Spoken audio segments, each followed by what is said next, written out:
Mon adage depuis que je trade sur les propres firmes, tous ceux qui sont passés avec moi, qui me demandent des conseils sur les propres firmes, mon adage est le suivant. Je n'ai aucune confiance dans toutes les propres firmes.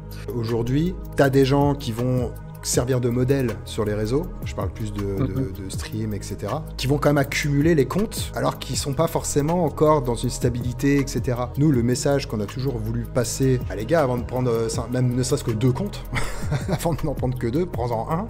Et pour reprendre une expression, on n'attire pas les mouches avec du vinaigre, entre guillemets, à l'époque, il fallait montrer du chiffre. Tu sais très bien où on était. Et aujourd'hui, sur le net, et en particulier dans notre domaine d'activité, si tu montres pas des gros chiffres, quelque part, ça n'attire pas. Forcément, je leur ramenais des clients, mais eux aussi, je vais pas te le cacher, hein, je gagnais de l'argent avec eux.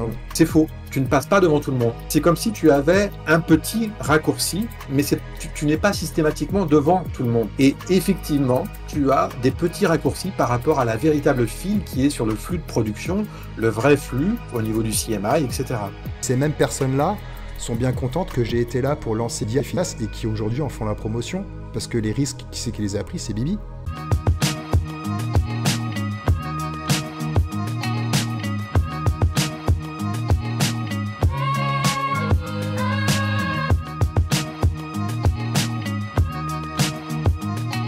Bonjour et bienvenue dans cette nouvelle vidéo avec mon très cher ami David de la chaîne Futur Trader. Donc c'est une vidéo, on va dire que c'est un troisième volet d'une série de 2 vidéos qu'on avait fait. Rappelez-vous, il y a de ça 2 ans au début de la chaîne TPF, j'avais commencé à entreprendre le podcast audio où j'interviewe des traders et David était le premier, tout simplement, de cette chaîne de traders. Pour la refaire courte, pour ceux qui connaissent pas forcément l'histoire, avec David, on est amis de longue date, on a commencé ensemble sur YouTube.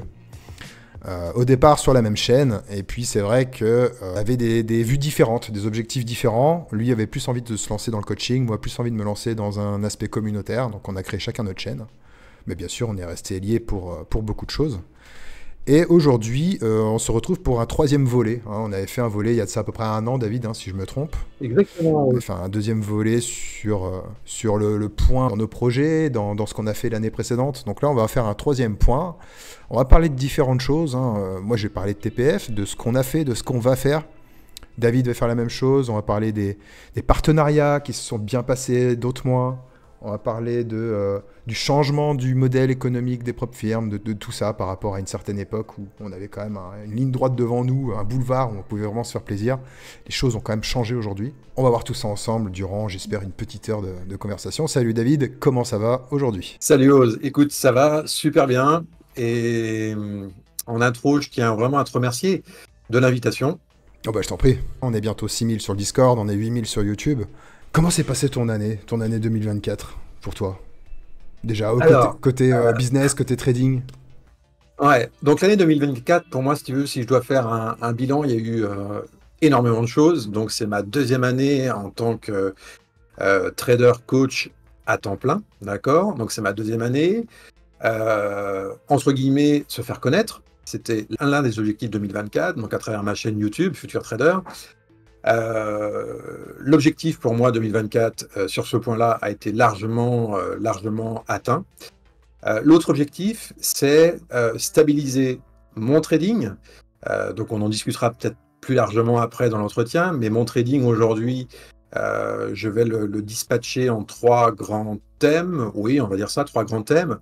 Le premier, c'est les bons du trésor. Là aussi, je pense que tu vas vouloir qu'on en parle. Les bons du trésor et à l'époque, chez Apex. Donc là, j'ai beaucoup tradé les bons du trésor. J'ai aussi un pan sur la partie scalping, donc la méthode GFT aussi, qui a été en 2024. Je te parlerai peut-être du groupe GFT, une chouette expérience. Et puis, 3e pan de mon trading, c'est de l'intraday. Et là, pas d'actif en particulier, ça reste de l'intraday et ça correspond aussi fortement aux analyses que je peux faire, que je fais 3 fois par semaine maintenant sur ma chaîne YouTube. Quand on a démarré sur les propres firmes, c'était il y a de ça 3 ans ou 4 ans maintenant.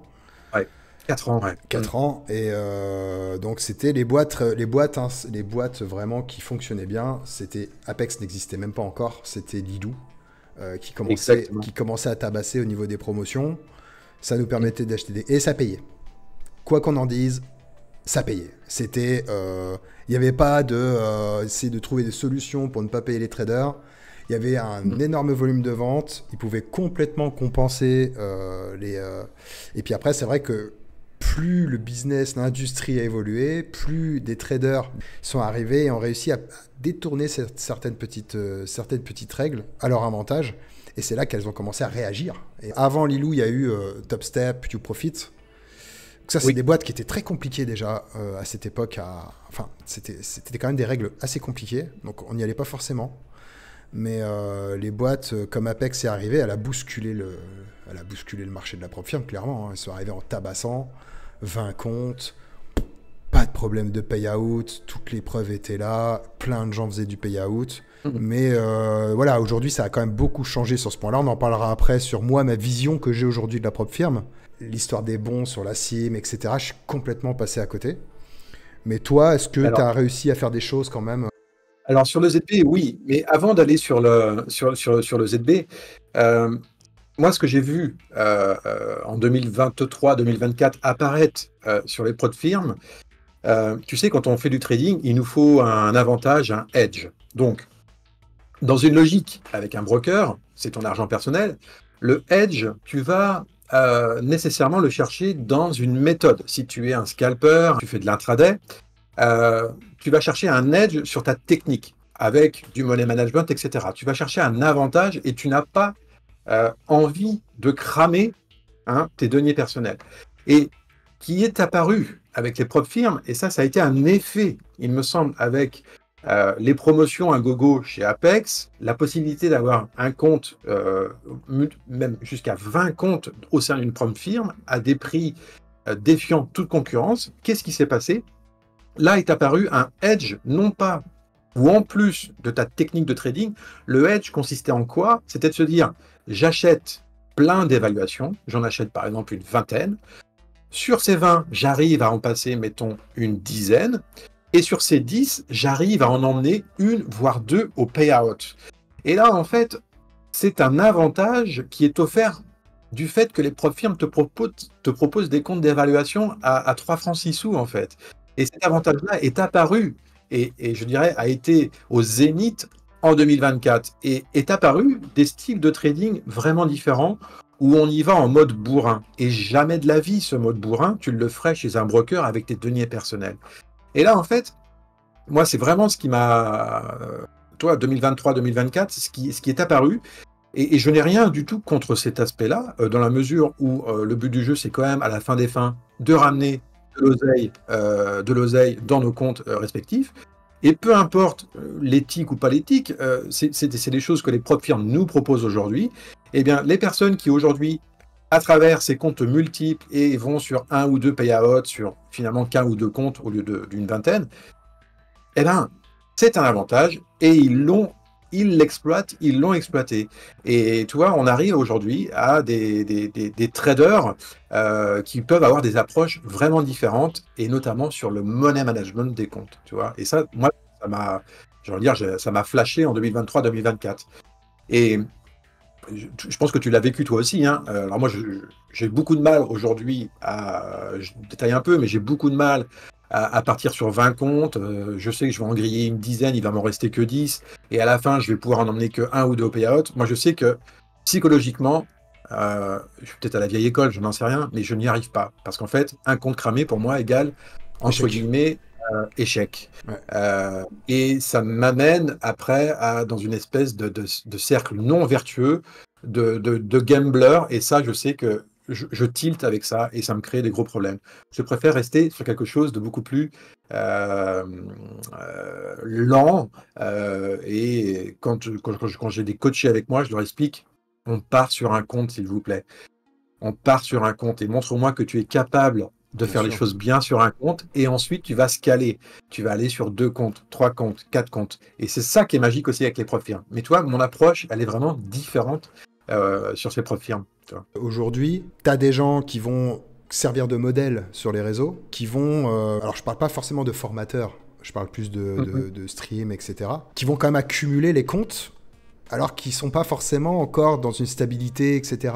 Nous, le message qu'on a toujours voulu passer à les gars, avant de prendre, même ne serait-ce que 2 comptes, avant de n'en prendre que 2, prends-en un et monte-le au payout.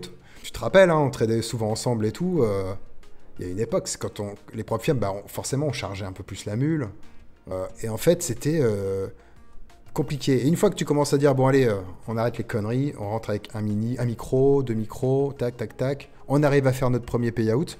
Je sais pas toi ce que ça t'a fait, mais moi ça m'a quand même créé un espèce de déblocage où je me suis dit, ok, là on a réussi, on va arrêter de déconner maintenant, on va arrêter de faire n'importe quoi, on va arrêter d'acheter, parce que moi j'ai fait partie de ces gens qui ont acheté plein de comptes pour... Moi, j'ai eu une phase il y a 3 ans, quand on bossait ensemble, rappelle-toi. Et pour reprendre une expression, on n'attire pas les mouches avec du vinaigre. Entre guillemets, à l'époque, il fallait montrer du chiffre. Tu sais très bien où on était, il fallait montrer du chiffre. Et aujourd'hui, sur le net, et en particulier dans notre domaine d'activité, si tu ne montres pas des gros chiffres, quelque part, ça n'attire pas. Ça n'attire pas. Et ça, en fait, moi, je suis complètement sorti de ça. D'ailleurs, à tel point que sur ma chaîne, dorénavant, je ne montre même plus mes PNL parce elles peuvent paraître, des PNL quotidiennes, tellement dérisoires par rapport aux gros chiffres qu'on peut voir sur Internet. Mais moi, c'est plus ça, en fait, qui m'intéresse. C'est vraiment la méthodologie, le processus et surtout, en haut, au niveau de la psychologie, comment tu es et quelle est ta capacité à faire again et again, encore et encore, ce que tu es capable de faire, et tu t'installes dans quelque chose de plus pérenne, dans un milieu qui est extrêmement, on va dire, incertain, tu vois. Et c'est ça que je vise aujourd'hui.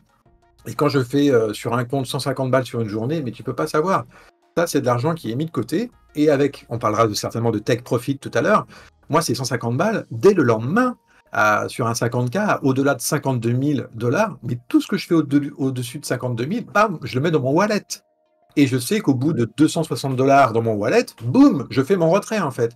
Ça paraît peut-être ridicule, ces montants-là, mais tous les 3-4 jours, boum, boum, boum, ça vient sur mes comptes physiques et je ne laisse pas d'argent sur ces propres firmes, tu vois.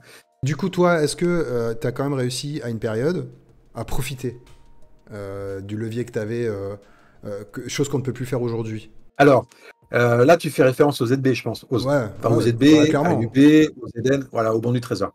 Alors là aussi, moi, sur ma chaîne, hein, j'invite peut-être certains à aller voir le contenu, mais ce qu'il faut comprendre avec le ZB, parce qu'on a tout entendu et son contraire.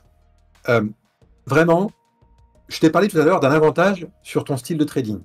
Ça, c'est la base de la base.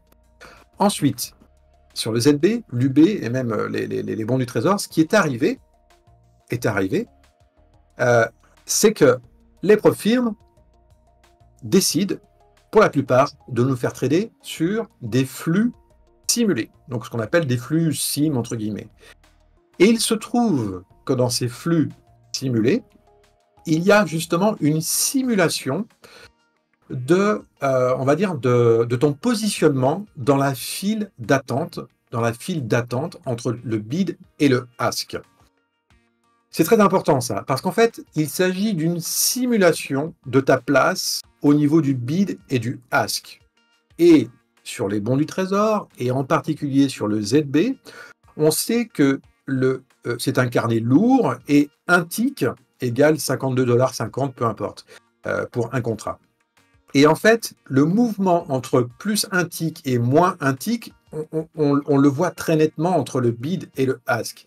Et là, ce qui se passe, c'est que sur les flux simulés, entre le bid et le ask, tu ne fais pas tout à fait l'ordre exact dans la file d'attente. Certains disent oui, tu passes avant tout le monde. C'est faux, c'est faux. Tu ne passes pas devant tout le monde. Mais tu ne fais pas, je dirais, c'est comme si tu avais un petit raccourci, mais tu n'es pas systématiquement devant tout le monde. C'est complètement faux. Tu as une simulation de file qui est faite, mais elle n'est pas, elle ne correspond pas à la réalité. Et effectivement, tu as des petits raccourcis par rapport à la véritable file qui est sur le flux de production, le vrai flux au niveau du CMI, etc. Et de là, d'un avantage technique de ta méthode de trading que tu as, il te faut un avantage. Et en plus, avec l'avantage sur la file d'attente qui est une file simulée sur des comptes SIM, eh bien, les deux cumulés, ça fait deux edges vraiment forts et ça a amené à des belles PNL. Et à ta réponse initiale, est-ce que j'ai profité de ça? Évidemment, à la fois sur cette technique du ZB qui fonctionne très très bien, et en plus, grâce au raccourci dans les files d'attente entre le bid et le ask, évidemment que cette technique était d'autant plus profitable grâce à ça, tu vois. Et notamment chez Trader. Combien ont essayé de trader le ZB, le UDB en se disant oui, il y a un truc, machin truc, mais ils se sont plantés la gueule parce qu'ils n'avaient pas une technique de trading adéquate. Il faut une technique de trading, il te faut un edge en technique de trading, et tu rajoutes le edge sur les files d'attente sur la SIM, et là tu as quelque chose de vraiment très très très intéressant. Tout à fait. Mais toi, j'ai vu moi quelqu'un il n'y a pas longtemps à La Réunion, d'ailleurs je salue, lui a beaucoup profité de ça. Même bien longtemps avant qu'on aborde le sujet, nous, sur TPF. Et aujourd'hui, il s'est mis sur le Nasdaq et tout ça, il n'arrive pas à gagner d'argent, quoi. Toi, c'était vraiment voilà, il avait vraiment clairement tiré avantage de ça, et quand tu lui as dit non, mais en fait, c'est pas possible, machin et tout. Là, ce qui était vraiment avantageux, c'était cette duplication des comptes. Et c'était le fait de pouvoir profiter de 20 comptes, en fait. En fait, c'est un autre edge que tu vas rajouter à ça. C'est un autre avantage, c'est-à-dire que, mais en travaillant avec un seul compte, avec une technique de scalping, enfin une technique, oui, c'était du scalping sur le ZB, plus le fait que tu sois mis en priorité sur la file d'attente, rien qu'avec un compte, tu pouvais déjà tirer de l'argent. Oui. Et après, en multipliant par 20, c'est simplement ton levier que tu viens augmenter. Et c'est ce qui t'est offert avec les propres firmes. Donc, 70 voilà. 000 par mois, quand même. Enfin, toi, c'est le fait de pouvoir justement multiplier par 20, c'était là l'avantage incroyable qu'on avait. Apex, par exemple, pour ne pas les citer, elle existe toujours. Bon, nous, on a complètement décidé d'arrêter de la mettre en avant parce que il y a des choses qui ne convenaient pas, comme d'autres boîtes d'ailleurs. On pourra même en parler tout à l'heure si tu veux. Je te raconterai, si tu veux bien, ce qui s'est passé chez Apex. Alors, donc, en fait, moi, Apex, pas plus tard que donc fin 2024, même, on va dire septembre. Ils nous ont demandé des vidéos. Ok, moi je me suis exécuté, j'ai fait des vidéos, j'étais en plein vacances estivales, etc. Ça m'a pris la tête pendant 1 mois, 2 mois. J'ai fait les vidéos et puis j'ai jamais eu de retour officiel comme quoi mes vidéos correspondaient, etc. Et puis je faisais des demandes de paiement régulièrement. Et de temps en temps, j'en avais une qui était acceptée, l'autre refusée, etc. Et puis c'était ça pendant 1 mois ou 2. Et puis d'un seul coup, mais vraiment rien. D'un seul coup, mes 20 comptes ont été zingués. Et je faisais aussi de l'affiliation avec Apex, parce qu'à l'époque, personnellement, étant payé, étant des retours positifs sur Apex, si tu veux, voilà. Et tout a été fermé avant la fin de l'année 2024, et sans motif véritable. J'ai envoyé des mails, etc. Tout a été clôturé, mes 20 comptes. Voilà, je pense qu'ils ont fait le ménage, tranquillement, sur des personnes parce que ces comptes, ça faisait quand même pas mal de temps que je les avais, et toi, c'est le côté malsain des propres firmes, le côté un peu, voilà, c'est du business, et il faut le savoir, vous n'êtes pas protégé au sein de vos propres firmes, vous n'êtes pas protégé. Nous, c'est quelque chose qu'on dit, qu'on ne cesse de rabâcher. Bon, maintenant, aujourd'hui, tu as vu, le modèle... évolue, il y a beaucoup de streamers qui se sont mis, il y a beaucoup de gens qui font de l'affiliation aujourd'hui, qui prennent justement, et c'est tant mieux, c'est très bien d'avoir un large éventail de gens, surtout pour ceux qui regardent et qui veulent suivre. Mais en tout cas, moi en ce qui me concerne, donc je regarde pas forcément ce que font les autres, mais en ce qui nous concerne, nous, j'ai toujours décidé, moi, de mettre en avant des boîtes, et à partir du moment où on me dit pas qu'il y a un problème, on continue. Le cas Bullnox, on sait rien sur le dirigeant. On ne sait rien sur le dirigeant. Le site est très standard, machin. Les ventes sont quand même régulières, on va dire, depuis 2 ans. C'est à peu près le même. On n'est pas sur des ventes extraordinaires en termes de volume, mais on est sur des ventes régulières. Et j'ai jamais eu un retour négatif. Par contre, c'est vrai que le modèle, là j'ai fait une vidéo dessus il n'y a pas longtemps, il est un peu complexe. Il y a des freins quand même dans leur système pour pour commencer à payer out, il y a des conditions, il y a des choses, il faut faire attention. Il y a des choses qui ne sont pas forcément très bien expliquées dans le site. Du coup, les vidéos que je fais servent à ça, expliquer ces choses. Parce que nous, forcément, on leur demande par... tu sais, quand tu as un membre qui a un souci, on demande au support une explication. Il nous donne l'explication, on la prend, on la met dans le Discord, quoi. Aujourd'hui, il y a des gens qui gagnent de l'argent avec Apex. Il y en a. Mais du jour au lendemain, paf, ils vont recevoir un truc, ils vont se faire sauter la moitié de leur compte, ou ils vont être payés que sur certains comptes et pas d'autres, alors qu'ils sont tous copiés pareil. Il va y avoir des incohérences comme ça, et c'est pour ça que on a mis en avant, c'est vrai. Je me suis beaucoup fait critiquer de les avoir mis en avant, mais il faut pas oublier que Apex a payé rubis sur ongle, si on dit comme ça, pendant 2 ans.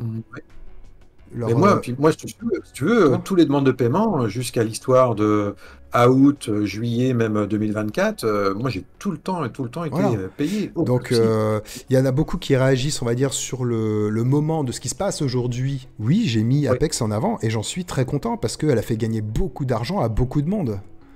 Bien sûr. Et tout ce qu'il faut, c'est être transparent. À partir du moment où il y a un souci, on les met dehors. Et je peux dire que des mecs qui mettent Apex en avant, il y en a encore plein.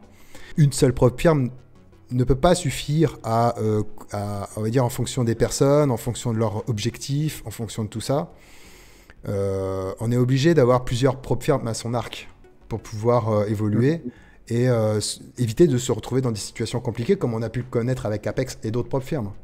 Lilou en fait partie aussi. Il y a clairement eu des soucis avec Lilou. D'ailleurs, je les ai aussi enlevés de la liste. TPF, c'est vraiment un côté... c'est une grosse machine avec plusieurs partenaires. Et ce qui permet d'avoir une liberté totale, c'est justement qu'il n'y ait pas d'exclusivité. On m'a demandé des exclusivités. Et j'ai dit non. Par contre, moi, la seule condition pour travailler ensemble, c'est qu'il n'y a pas d'exclus. Parce que demain, tu fais de la merde. J'ai le pouvoir de dire, t'as fait de la merde et tu dégages. Et du coup, ça me fera perdre de l'argent, oui. Mais tant pis, en fait. Tu vois, à un moment donné, il y a des boîtes qui jouent pas le jeu à une certaine période avec certaines personnes. Bon, bah écoute, tu joues pas le jeu, tu dégages.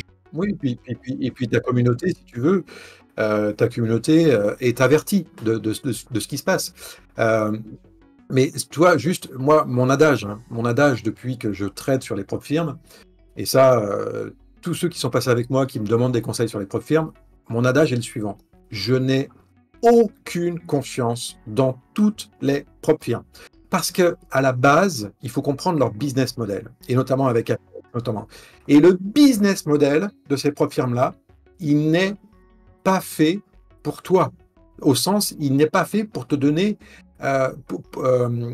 il est fait pour te prendre ton pognon, en fait. Et c'est grâce à ton pognon qu'ils vont réussir à payer les quelques traders qui vont réussir à faire des payouts, tu vois. Et c'est en train de se retourner contre eux, ça, justement, par rapport au phénomène du multi-compte, par rapport à le fait que les évaluations soient devenues extrêmement accessibles. Donc, tu peux en acheter plein, etc. Et tu peux tenter un payout sur un seul, etc. Ce que j'ai vu avant, ce que j'expliquais avant.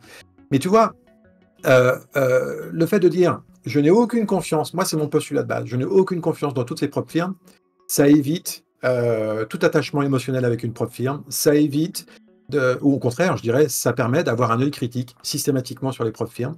Tu vois, sur Apex, j'ai fait mon deuil, mais en parallèle, suite à ça, je travaille avec d'autres propres firmes maintenant, et je n'ai aucune confiance. Je t'ai parlé de Take Profit à l'instant, dès que je peux retirer, boum, boum, je retire. Je ne laisse pas de pognon là-bas. On a eu un exemple cette année, donc voilà, on a participé au lancement de Fidias, c'était des Français, ça a super bien accroché avec eux. Nous avons eu plusieurs points divergents concernant les traders, certains traders, concernant leur manière de communiquer par rapport à ce qu'ils faisaient en réalité. Donc pour moi, le meilleur moyen de clore le débat, c'est ma décision d'arrêter avec eux. Bien sûr, derrière, bon, ça a été un peu compliqué parce que il y a d'autres personnes qui les mettent en avant, forcément, et qui y croient. Donc, s'ils y croient, tant mieux. Et alors, pour eux, tu devais quand même ramener beaucoup de clients, quand même.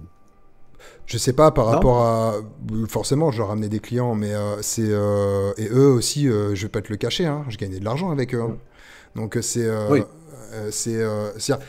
un moment donné, c'est pas de gaieté de cœur que je vais cracher sur $8 par mois. Oui, bien sûr. Il y a aussi un autre truc, c'est que moi, tu sais, sur mon Discord, quelqu'un qui a un problème avec une propre firme, il le dit, je vais pas le bannir. Tu vois, un mec qui arrive et qui dit moi j'ai pas été payé, peut-être que tu as quelque chose que tu as mal compris, on va t'expliquer. Comme je t'ai dit au début, il n'y a pas d'exclusivité. Les gens, ils peuvent dire ce qu'ils veulent. Bien sûr, il faut que ça reste dans le respect, tout ça. Il y a des choses que j'ai supprimées parce que qui avaient été un petit peu trop loin, si tu veux, dans la manière de dire les choses. L'idée, moi, c'est vraiment de faire travailler tout type de boîte. Donc toi, tu as du Bullnox, tu as du Rent-to-Trade, tu as du Take Profit, tu as tout ça. On a fait rentrer Zenith il n'y a pas longtemps. Alors eux, c'est vraiment... Effectivement, on est dans quelque chose avec des règles un petit peu plus strictes. Eux, leur ambition, c'est plutôt de sélectionner directement au départ. Ouais, et tu vois, là-dessus, alors je suis pas le spécialiste des propres firmes, hein, mais tu vois, Zenith, j'ai écouté le podcast. Tu as quand même des personnes ouais, moi je qualifie de bonne pointure. Je crois que le message de Zenith a mal été capté au sens, et si je ne me trompe pas, tu me dis, mais vraiment, c'est un incubateur de traders et de trouver le trader pour ensuite évoluer, je dirais, dans une autre sphère et vraiment être choyé avec peut-être des outils supplémentaires, avec peut-être des locaux, le contact physique, l'équipe. C'est bien beau ce qu'on fait en virtuel, mais tu sais que quand tu es en bugne à bugne dans le même bureau, il y a des choses qui se créent. Il y a de l'énergie qui se partage en direct et bizarrement, quand on a un qui fait un payout, tu as une énergie qui se transmet comme ça. Cette espèce d'énergie partagée dans un espace commun, c'est vrai. C'est la vérité. Je te rejoins complètement là-dessus. Et quand il parle de mettre en place, peut-être à contre-courant, de dire on va mettre en place des locaux dédiés à nos traders, pour moi, c'est quelque chose d'extrêmement intéressant, de se confronter, de partager ensemble. Le côté incubateur, on détecte des traders et ensuite on va les mettre, parce qu'on a des fonds à proposer, ça c'est extra. Mais le peu que j'ai vu, pour moi, ça me botte, vraiment, ça me botte. Et peut-être qu'il y a une maturité aussi du trader à attendre avant d'aller vers tel type de propre firme plutôt qu'une autre.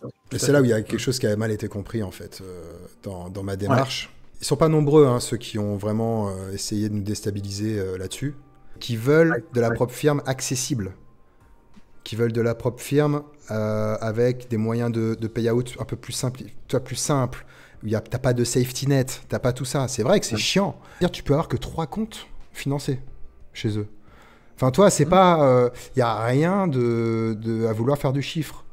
Et en fait, moi, la démarche, c'était pas ça. C'était proposer quelque chose dans un panier où il y a déjà plein d'offres. Eux, ce qu'ils veulent, c'est aller dans quelque chose de plus sûr derrière.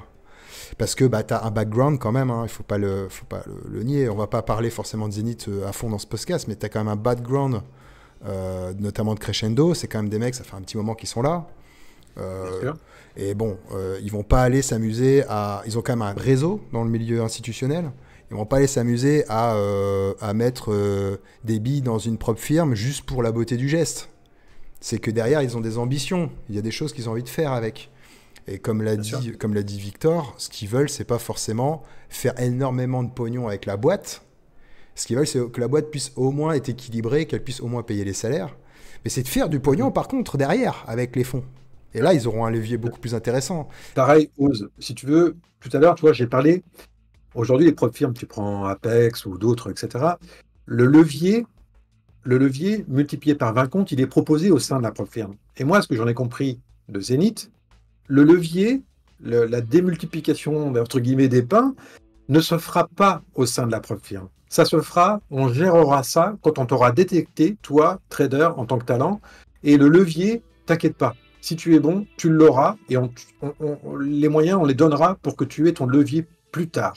Mais c'est ça, toi, il y a vraiment eu un moment où je me suis clairement fait défoncer, mais parce que la propre firme était en trailing drawdown, parce que la propre firme, parce qu'il y avait un safety net, voilà, pour des choses comme ça. Faire du blé sur la propre firme, évidemment, mais l'intérêt second, ou peut-être en parallèle, de la même hauteur, devrait être de dire « et après ». Tu vois, c'est quoi l'histoire, la suite? Ok, moi, je n'ai pas envie de passer ma vie à jongler entre les propres firmes. Peut-être, remarque, ça peut être un choix dûment accepté, tu vois, ça peut être un choix. Peut-être que je me plante, j'en sais rien. Mais ça, je peux pas le savoir. Mais en tout cas, toi, par exemple, à l'époque de Diafi, j'ai été le seul et le premier à les mettre en avant. Personne ne veut mettre en avant une propre firme qui sort. C'est trop de risques. Beaucoup trop risqué. C'est des Français, c'était une petite structure. On n'était pas sur quelque chose, on n'était pas sur un mastodonte qui sortait de terre, toi. Bien sûr. Apex, quand il est sorti de terre, c'était déjà un mastodonte. Là, Ouais. on est sur quelque chose où il y avait une prise de risque quand même. Énormément Mm. d'échanges, énormément de calls, des soucis à gérer au début. Aujourd'hui, on me critique sur le fait que de lancer une boîte qui vient d'arriver, c'est trop risqué, on n'a pas de retour, on n'a pas de machin. Mais ces mêmes personnes-là sont bien contentes que j'ai été là pour lancer Vias et qui aujourd'hui en font la promotion. Parce que les risques, qui c'est qui les a pris? C'est Bibi. Tu vois. Et du coup, c'est vrai que Oui, c'est. mais quand tu évoques le risque, c'est par rapport à ta communauté, en fait. Et par On est rapport bien à d'accord. et par rapport à ma communauté Oui, et un peu à ma réputation aussi. Parce qu'aujourd'hui, oui, si moi je mets en avant une propre firme, et ce qui est ouais. arrivé cette année, mais il n'y a pas eu cette même mise en avant comme je l'ai fait avec Fils et Zénith. C'était pas les mêmes mises en avant. Mhm. Là, je te parle de mise en avant où j'étais impliqué quand même. Toi, Mhm. nous, on a participé un peu au bêta test, on a accompagné le côté utilisateur sur la fin, on a fait des Mhm. lives d'événements pour lancer le truc. Enfin voilà, on s'est quand même mis en avant. On a quand même alors que quand tu lances une boîte, quand tu lances un affiliation pour une boîte telle qu'il y a eu pour FTT, c'était autre chose. Mhm. C'était une boîte qui avait fait un énorme bruit, que tout le monde mettait en avant. Après, quand on se rend vite compte qu'il y a un problème, on l'enlève tout de suite. Et c'est ce qui s'est passé. Si demain je mets un scam en avant, ça restera collé à moi, le fait que j'ai mis un scam en avant. Donc c'est quand même Mhm. une prise de risque. Ça peut casser quelque chose. Tu sais, tu le sais, hein, dans ce business-là, tu peux mettre 3 ans, 2 ans à faire du contenu, travailler comme un dingue pour faire évoluer une communauté. En une journée, ça peut être détruit. Donc, c'est quand même, moi je trouve quand même que c'est une prise de risque de mettre en avant une boîte. Bien sûr. Mais si je puis me permettre, au sein de TPF, tu es le premier à le dire, tu n'es pas tout seul. Et TPF ne tient pas, je dirais, qu'à la promotion des propres firmes. C'est aussi la communauté. Moi, je pense au boulot que font ben, tes membres actifs. Voilà, hein, pour pas les citer, les deux. Et en fait, moi, je reviens toujours sur ce qui t'a permis de créer TPF, c'est l'éthique, c'est l'idée de parler librement sur un canal, et en particulier des propres firmes. Et que c'est drivé, c'est administré par des personnes hautement qualifiées, d'une part, et de qualité humaine qu'on connaît voilà, à titre Et privé. la récompense un peu, c'est tout, hein. C'est un gagne, Oui, c'est ça. c'est le Bah, gagne-pain. c'est aussi. Mais Hum. bien sûr que l'idée de base, c'est pas un Discord où il y a juste des promos dessus. Non. Toi, Ah bah non. j'ai un site internet pour ça. J'ai fait un site internet où il y a mes promos dessus. Mais je veux dire, le Discord en Sinon, je serais soi, pas avec toi, hein. Sinon, je serais pas avec toi en ce moment en train de discuter, hein. ah bah voilà, non mais en fait le Discord, bien sûr que il y a cette partie rémunératrice, il y a pas que de la propre firme, il y a de la plateforme de Ouais. trading. Donc mais je suis pas tout seul à avoir à gagner de l'argent avec ça. Bah, de toute façon, je vais pas réexpliquer le truc, mais il y a une multitude de contenus qui peut aider absolument tout le monde en fait. Bien sûr. Et bien sûr, nous on forme pas. Je mets en avant des gens comme toi, comme Gwen et Will, comme euh, comme Jay. Enfin voilà, des gens qui pour moi sont des gens de confiance, qui ont une parole et à qui on fait de l'échange. En fait, c'est même pas, je gagne pas d'argent moi en vendant leur formation, en vendant tes formations, en vendant les formations de Jay. Je gagne pas d'argent. Par contre, ils donnent du contenu chez moi. Donc pour moi, c'est un super échange, toi. T'as de la valeur intellectuelle contre un apport d'une clientèle, en fait. Et c'est ça, c'est TPF à la base, c'était, bah, de toute façon, ça a toujours été conçu pour ça. Et c'est pour ça qu'aujourd'hui, bah, les gens sont là et ils restent, surtout. Parce que les Bien sûr. gens. C'est tellement riche, il y a tellement de sujets, il y a tellement. Moi, encore une fois, hein, vous êtes débutant, confirmé, intermédiaire, vous cherchez des informations, mais euh, c'est pas pour t'en faire la promo, mais posez votre question en toute simplicité et vous avez une série de réponses. Et ça vaut toutes les IA du monde, puisque concrètement, derrière, c'est quelqu'un qui vous répond. Euh, et on est vraiment, enfin, pour moi, Mais le vrai avantage, c'est le retour d'expérience. C'est-à-dire que tu auras une personne qui va tester telle propre firme. mm, Ah, bah, du coup, j'ai capté ça chez eux. Faites attention à ce détail-là, c'est important. Toi, mm, des fois, tu as des trucs qui sont piégeux quand même, hein. Et du coup, tu as des détails comme ça où sur un payout, par exemple, un mec qui a fait 10-15 payouts d'affilée, il n'y en a pas 50. ouais, Ouais. Eh ben, t'as ce mec-là qui va te donner un tips sur cette propre firme. Attention les gars, peut-être il y a ça à toi. Et du coup, c'est vrai que c'est là où c'est intéressant. Et c'est Ouais, là bien où sûr. moi je suis plus dans la... Pour moi, mon activité, je la vois plus comme une construction d'un énorme réseau. Mm. Je suis beaucoup au téléphone avec des gens, etc. Plutôt que de faire un truc dans mon coin et faire de l'affiliation comme un gros malade. Tu vois. C'est vraiment la construction d'un réseau, miser sur l'avenir, être là quand il va y avoir un afflux, parce que l'afflux n'est pas encore là. Les stats disent, hein, là tout le monde est sur CFD encore. Hein. Donc, du coup, c'est vrai que il faut qu'il y ait plusieurs structures. Il n'y en a pas qu'une, il n'y a pas que TPF, il y en a plein d'autres, mais où des gens puissent s'identifier, quoi. Tu vois, toi, par exemple, on a mis en avant des gens comme Jay, je te l'ai dit tout à l'heure. Donc Jay, c'est Ouais. principalement de la Oui, que je macroéconomie, du connais. trading d'options, etc., dérivative trading, Ouais. que je salue. Parce que j'ai cru comprendre que les options t'intéressaient aussi et que depuis quelques mois, tu commences à être actif dessus. Alors, peut-être sur des stratégies très très simples. Ouais, ouais, tout à fait. Effectivement, donc, pourquoi les options? Si tu veux, je t'ai décrit tout à l'heure mes trois styles de trading, d'accord? Donc, on a d'abord les bons du trésor, le scalping, ok, et puis l'intraday. L'intraday, c'est la suite logique des analyses que je fais le matin. Si tu veux, les analyses que je fais le matin, c'est dans une logique intraday, c'est-à-dire je vais lancer un, deux, voire trois trades dans ma journée sur des actifs qui ont le vent en poupe, que je qualifie, voilà, quel sens prioritaire dans ma journée, etc. Et ce que je fais depuis maintenant 3 mois, plutôt que de trader le mouvement de cet actif avec, on va dire, un trading directionnel avec les futurs, parce que nécessairement, quand tu trades les futurs, il te faut un stop de protection. Ok? Moi, je ne suis pas là pour griller du compte et griller du compte. Donc, je mets un stop de protection et un TP à définir. Ok. Ça, c'est avec les futurs. Et ce que je mets en place maintenant avec les options, c'est que quand tu le sais, quand tu achètes une option, tu mets un certain montant dans ton option avec une date d'échéance. Et là, c'est la même chose en fait. Je vais trader la direction de ma journée en achetant une option à échéance à définir, 3-4 jours, et je profite de mon sens prioritaire de la journée pour trader et prendre les points sur cette option. Quel est l'intérêt? Il est double. Le premier, c'est que je ne risque que le montant des options que j'ai achetées. D'accord? Donc là, en fait, j'ai un stop qui est mis en place automatiquement. D'accord? Alors que sur les futurs, ce stop de protection que je mets, que je place, il faut savoir que sur les futurs, il te sort du marché, ton stop. Ton stop te sort des marchés.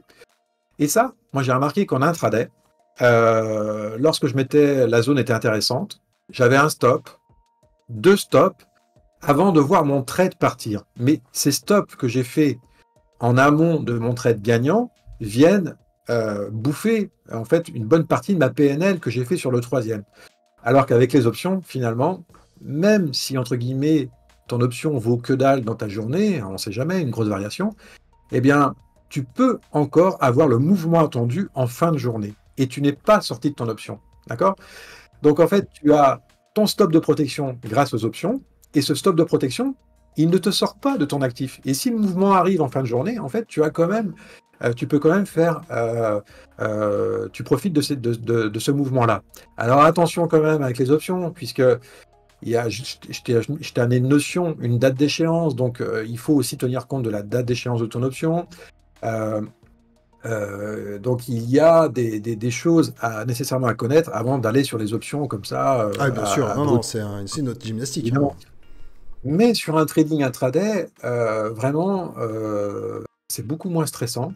Et puis la gestion de stop, au moment où tu prends ton option, tu sais que tu as ton stop de protection qui est en place. Maintenant, est-ce que le mouvement, le sens prioritaire identifié en début de journée va se faire ou ne pas se faire? Eh bien, tu laisses faire le marché faire. Et tu es dans le coup, même si le marché va à l'envers et ton stop, il est quand même présent, tu vois. Et ça, c'est quelque chose que je fais depuis maintenant 3 mois chez un broker, hein, et j'ai le même que toi, notamment, voilà, pour pas le citer. Ben, ça prend forme, en plus du scalping, plus les bons du trésor, comme on l'a évoqué. Exact. Et tu traites toujours les indices? Oui, oui, bien sûr. Bien sûr, je les traite toujours, mais à travers les options. Ah, tu traites plus les indices en futur? Alors, sur le scalping, le Nasdaq, Ok. et tout ce qui va être trade intraday, je vais le trader avec des options Ouais. aujourd'hui. Donc, Ouais. une option qui va suivre le Nasdaq, le S, ce que tu veux, mais on retrouve tous les actifs, même plus que sur une propre firme, évidemment. Il m'arrive aussi de faire du trading d'actions avec des options, et ça, c'est absolument génial. T'as été initiateur, toi, l'année dernière, du groupe GFT, qu'on avait mis. D'ailleurs, Oui, t'étais venu chez nous faire une présentation et tout. oui. Comment ça s'est passé après? Du coup, t'as eu des Alors, retours, en t'as fait, eu. ben, alors, ouais, juste pour ceux qui ne connaissent pas GFT, hein, c'était donc j'ai mis en place un groupe, on était quoi, 19 traders. Donc c'était plutôt fin 2023, hein, début 2024. D'accord. Et ces traders-là avaient la même méthode de scalping, la méthode GFT, hein, méthode de scalping GFT. Et l'idée pour moi, c'était de montrer qu'avec une méthode de scalping, on pouvait arriver à des résultats, vraiment en respectant la méthode, hein, on pouvait arriver à des résultats. Donc il y a eu une étude très poussée qui a été faite sur un mois. Je vous invite à aller voir sur ma chaîne toutes les séries vidéo que j'ai traitées. Et on voit l'évolution de la PNL du groupe, avec des écarts entre certains traders et d'autres, parce qu'il y avait des traders plutôt du matin, des traders plutôt de l'après-midi, des traders qui prenaient des setups risqués, d'autres moins risqués, etc. Et donc on voit à travers ces résultats exactement ce qu'on retrouve dans le monde du trading en fait. Donc pour moi ça a été super enrichissant. Je te cache pas que sur l'année 2024, donc j'ai quelques contacts avec des personnes du groupe, mais voilà, ça s'est éteint, ça s'est allumé à un moment donné, le Hmm. groupe, et puis ça s'est éteint avec le temps. Mais il n'en reste pas moins que la méthode GFT, c'est quelque chose que je propose aujourd'hui pour ceux qui veulent l'appliquer, avec des résultats plus ou moins bons chez certains, encore une fois. Et tu sais bien que le trading, t'as beau montrer ce que tu fais, si la personne ne comprend pas pleinement ce que tu fais, comment tu gères, ben, la personne en face va avoir des résultats différents. Et c'est toute cette complexité de trading. Il faut vraiment faire son histoire et trouver, entre guillemets, trouver, ou plutôt euh, passer à l'action sur un trading qui te correspond. D'accord? Si tu ne fais pas tout ce cheminement-là, eh bien, tu risques voilà, les résultats, tu auras des hauts, des bas, et la pérennité dans ton trading, ça va se jouer vraiment à peu de choses sur le moyen long terme. Moi, mon rythme, hein, ça y est, hein, j'ai mon rythme. Le matin, je fais du coaching, ok, et l'après-midi, je trade, principalement le scalping, et puis sinon, si j'ai un trade intraday avec les options, je peux le faire tout au long de la journée, évidemment.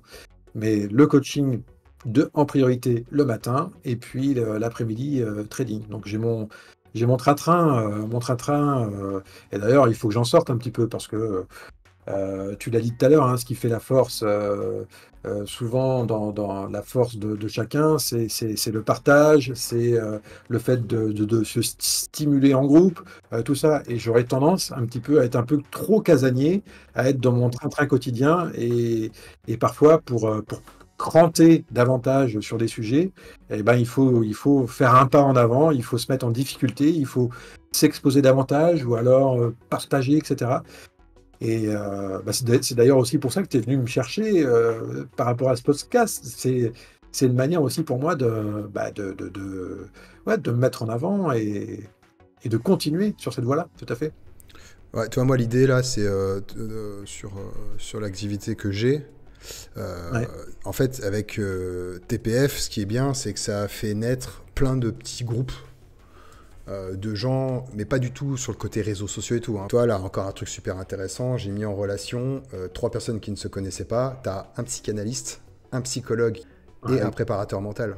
Et alors, toi, aujourd'hui, ces trois personnes-là auraient très peu de chances de se croiser, et tout animé par la même passion du trading. Donc c'est quand même quelque chose qui est intéressant. Et ouais, l'idée, moi, c'est vraiment de... T'as TPF, en fait, qui regroupe tout un tas de personnes, mais je pense que TPF, c'est une première salle, en fait. Tu sais, c'est comme si tu rentrais dans une première salle, et dans cette première salle, il y a plein de portes, et après, tu vas dans la porte là où tu as envie d'aller. Et moi, c'est là-dessus que j'ai envie d'aller.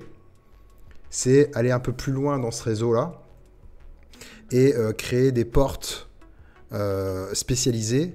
Et après, faire aussi une petite niche de traders rentables sur le long terme. C'est vraiment des élites, des bêtes. Et voilà, qu'on puisse créer aussi un petit groupe comme ça. J'ai envie d'emmener TPF dans cette direction-là pour l'avenir. Alors, je sais pas quand, mais en tout cas, toi, là, par exemple, sur les lives, nous, la semaine, là, tu as le live open space où tous les gens peuvent se retrouver pour déconner, pour parler. Ils disent, voilà, chacun dit ce qu'il veut, etc. Ouais. Et j'ai créé un deuxième live à thème. C'est-à-dire que chaque jour, tu as un thème différent. Donc, il y a footprint, il y a carnet, market profile, volume profile, zone, price action, tout ça. Et en fait, il n'y a pas de conf de programmer. C'est juste, c'est là, c'est posé. Vous avez un salon spécial footprint. Eh ben, en ce qui concerne en tout cas le carnet, le footprint, enfin l'order flow, les salles ont été bondées avec toujours quelqu'un qui présentait quelque chose. Toi, et donc, personne qu'on n'a jamais vu avant, qui n'a jamais osé parler, qui là s'est dit, je vais montrer ce que je fais. Et là, parfait, elle partage son écran, tac, t'as 50 personnes qui l'écoutent. Et du coup, c'est ça. Ça, c'est une idée qu'on a eue avec Arnaud et Renaud. Ça va se répéter, on va enlever certaines choses, on va peut-être en rajouter d'autres. T'as bookmap, machin et tout. Peut-être des actifs, ceux qui traitent que l'or. Il y en a, toi, qui traitent que l'or, qui traitent le pétrole et tout. Ouais. On va faire des lives à côté de l'open space. Et puis ceux que ça intéresse pas, ceux qui le footprint, ils en ont rien à foutre. Ils ont l'open space en dessous pour se retrouver avec les autres. Que ça n'intéresse pas. Et voilà, toi, c'est différentes portes, en fait, où les gens pourront... Parce que c'est vrai que tu as, quand tu es dans un groupe, aujourd'hui, sur l'open space, tu as beaucoup de personnes qui sont là tous les jours, depuis 2 ans, qui ont un style de trading, qui ont leur trading, qui parlent parce qu'ils sont là depuis longtemps, ils sont à l'aise, donc ils parlent, ils échangent et tout. Tu as plein de gens qui ont d'énormes qualités, qui sont là aussi tous les jours, mais qui n'ont jamais osé parler parce que tu as des gens qui ont une forte personnalité qui sont là et qui partagent leurs trucs, mais eux ne font pas de carnet, eux ne font pas tout ça, donc les autres n'osent pas intervenir. Et du coup, c'est là où on a créé cette branche-là, qui permettra à des gens qui sont peut-être très bons dans leur domaine, de pouvoir peut-être le diffuser et en parler, quoi. Et toujours dans la gratuité, toi. C'est vraiment dans l'esprit de partage, etc. Alors, bien sûr, on surveille de très très près, comme toujours, ce côté... formateur qui essaierait de faire passer un message. Enfin, toi, c'est des offres de partenariat de brokers de formation, etc. J'en ai plein. On reste quand même dans une ligne, en quelque chose de sain, mais je m'interdis plus non plus par principe, etc. de non, les formateurs, c'est tous des cons. Non, toi, je suis plus là-dessus. J'ai mis de côté ça et au contraire, je pense qu'il y a des belles boîtes en France qui existent quand même. Faut pas le nier. Il y a quand même des belles boîtes qui existent. Et bien sûr, sensibiliser. De toute façon, moi, j'ai toujours dit, une formation, c'est pas ça qui vous fera gagner. Il y a toujours du bon à prendre dans une formation. Et je pense que celui qui a le meilleur état d'esprit, c'est celui qui va aller dans une formation. Peut-être que 90% de la formation est pourrie, mais s'il arrive à avoir ne serait-ce que 10% de positif et en tirer quelque chose, c'est déjà ça de gagner, toi. Il y en a qui ont une méthode pourrie, mais qui ont une psycho de malade avec une exemplarité dans ce domaine-là. T'en as d'autres qui ont une très belle méthode, market profile, etc., mais qui ont une psycho de chèvre, et du coup, ils n'arrivent pas à gérer les émotions, etc. Ouais, sur le sujet de la formation, moi, je distingue vraiment 2 choses. Si tu veux capter de la connaissance, de la théorie pure, tu as tout un tas de choses sur le net, plus ou moins bien amenées, il n'y a pas de problème, il y a tout ce qu'il faut. Là où je mets l'accent, moi, dans le travail que je fais avec les coachés, c'est la partie échange en bugne à bugne, en direct. Certains se déplacent à mon bureau quand ils sont pas très loin en Bretagne. Et sinon, ça se fait vraiment comme tous les deux, là, en ce moment. Et ce partage, c'est souvent là où il y a cet apport que tu viens d'indiquer. Il est dans le partage. Chose sur laquelle j'aimerais sensibiliser, tu as toujours des retours positif de candidat à une formation juste après la formation ou pendant la formation. Moi, ce que j'invite les gens à faire, c'est peut-être de demander aux élèves, en tout cas de la formation, de demander un retour sur la formation 6 mois après la formation. Pour voir justement le réel impact qu'a eu la formation sur leur vie, leur trading, etc. Je pense que c'est là où il y aurait vraiment un... Ça, la demander juste après, c'est bien sûr que c'est complètement logique. Est-ce qu'elle est de qualité? Est-ce que les intervenants sont pédagogues, etc. Ça, c'est normal. Mais est-ce que la formation, derrière, elle a eu un réel impact? C'est ça qui est intéressant à savoir pour un mec qui va mettre pas mal d'argent dans une formation. Et je pense que c'est là que c'est intéressant peut-être de faire parler les élèves 6 mois après, 1 an après. Aujourd'hui, où t'en es dans ton trading. Exactement. Et si le mec, ça lui a complètement débloqué quelque chose et qui cartonne en trading, bah, c'est une super plus-value pour la boîte qui fait la formation, d'avoir ce genre de retour. Juste après la formation, bien sûr que le mec, même si la formation est pourrie, il va te dire qu'elle est bien. C'est logique, parce qu'en fait, t'as pas envie d'avouer que tu t'es fait avoir, toi. Du coup, comme vous le savez, on a les rendez-vous hebdomadaires avec Jay sur la macro, sur tout ça, sur les orientations que peuvent avoir le marché, on va dire, sur une échelle de temps plus ou moins longue. Ces rendez-vous étaient habituellement le lundi, là ça a été décalé à vendredi pour des raisons purement planning, emploi du temps. Et du coup, j'ai proposé à David de venir faire un live sur la chaîne TPF tous les lundis matins à 9h30, tout simplement pour analyser les marchés structurellement, analyse technique pure. Biais, orientation, flux, liquidité, imbalance, zone importante, etc. sur plusieurs actifs. Il a accepté. Donc du coup, tous les lundis à 9h30, là je vais créer l'événement. Vous allez avoir la possibilité de suivre David. Ça ne devrait pas durer plus d'une demi-heure, 1 heure. Hein, c'est ça. C'est exactement le format que je propose sur ma chaîne, autrement dit. Et pareil, si tu as des personnes de ton Discord qui souhaitent étudier un actif en particulier, je me fais un plaisir de l'étudier en live au vu de ma manière de lire ces graphiques. Hein. Tu sais que c'est quelque chose que je kiffe, la lecture des graphiques. J'adore ça. Évidemment, ça va me faire un plaisir de venir chaque lundi pour montrer comment... sans indicateur, on peut lire un graphique afin d'éviter de se positionner, ne serait-ce que sur un swing ou sur un investissement, se positionner au mauvais moment sur une action, sur autre actif au choix. Ok. Bon, en tout cas, David, merci d'avoir échangé avec moi là, sur différents sujets. Hein. Bon, c'était un petit rendez-vous amical. Je te remercie, Ose. Puis ça se voulait vraiment échange, pas de trame particulière. Donc, j'ose espérer que ça va intéresser ta communauté. Il y a nécessairement des petites choses à capter dans ce qui a été dit ensemble. Et encore merci pour ton invitation, mon cher Ose. Je t'en prie. Merci à vous d'avoir suivi la vidéo. Et sur ce, je vous dis à la prochaine. Ciao, ciao.